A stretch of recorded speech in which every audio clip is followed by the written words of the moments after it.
Texas Instruments TXN Beginner's Guide. If you have ever charged a phone, driven a modern car, or walked past a factory robot, a Texas Instruments chip was probably doing work inside. TI is the world's largest maker of analog semiconductors, the chips that handle real-world stuff like power, sound, and sensor signals. This is an educational guide to the business, not investment advice. So, what does TXN actually do? Texas Instruments breaks its business into 3 buckets, and one of them is by far the biggest. The first and largest bucket is called analog, and it brings in about $3.95 billion a quarter, roughly 82% of total revenue. Analog chips are the parts that deal with continuous real-world signals.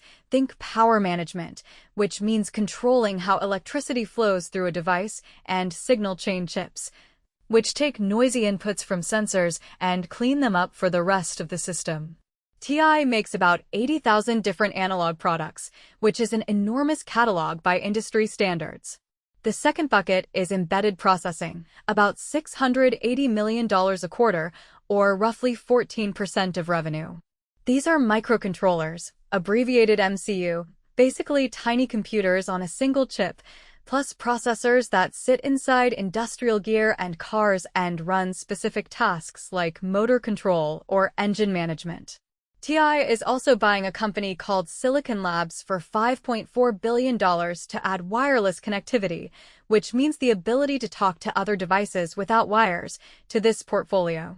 The third bucket, called Other, is about 4% of revenue and includes DLP, digital light processing, the technology behind a lot of projectors, plus custom chips made for specific customers.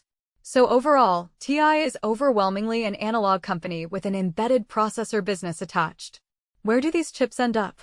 About 40% of revenue comes from industrial customers like factory automation equipment, power grid hardware, and energy infrastructure. About 25% comes from automotive, car makers, and their big suppliers. About 10% goes to data centers, where TI's power chips help feed energy-hungry AI accelerators, and that segment is growing fast, up 90% year over year. The rest is split between personal electronics like phones and laptops and communications gear. TI sells directly to roughly 100,000 customers, with no big distributor in the middle, which is unusual for a chip company. So who does TXN compete with, and how does it win? TI's main competitors are analog devices, often shortened to ADI, plus Infineon out of Germany, ST Microelectronics, NXP, and ON Semiconductor. All of them make broadly similar analog and embedded chips. So why does TI win? The report rates TI's moat meaning competitive advantage, the thing that keeps competitors from catching up, as wide. There are 3 reasons. First, manufacturing cost. TI is the only analog company making chips at scale on 300mm silicon wafers. A wafer is the round disk of silicon that gets sliced into individual chips, and bigger wafers mean more chips per disk and a lower cost per chip. The report estimates TI's 300mm fabs. Fab is short for fabrication plant, basically a chip factory. Produce analog chips at about 40% lower cost per wafer than rivals, still on smaller 200mm wafers. Catching up would cost a rival $5 to $10 billion and take 3 to 5 years.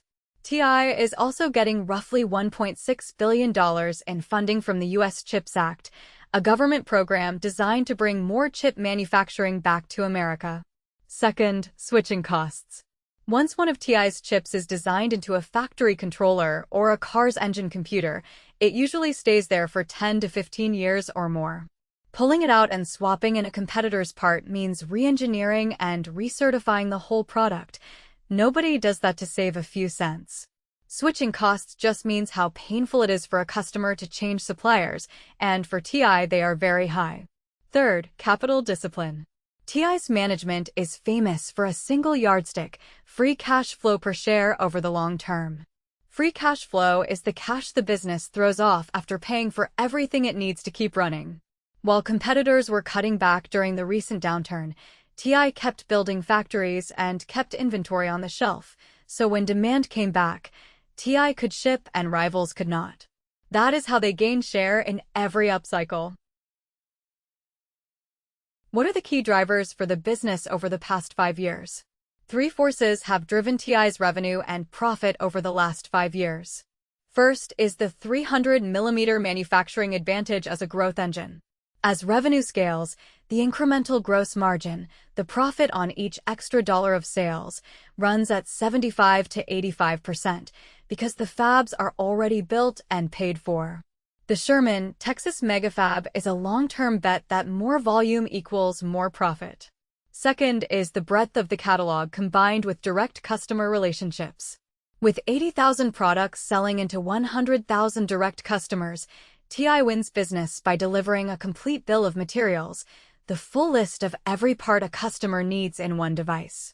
During the recent upturn, when competitors ran short, TI had inventory and capacity to fulfill orders, which translated into market share gains.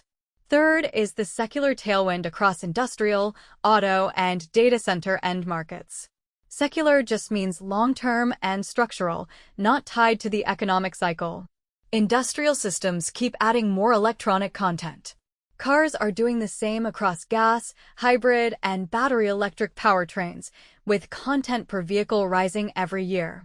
And in data centers, the explosion of AI, artificial intelligence, accelerators has pushed power consumption per rack to extreme levels, and TI's analog power chips help deliver that electricity efficiently.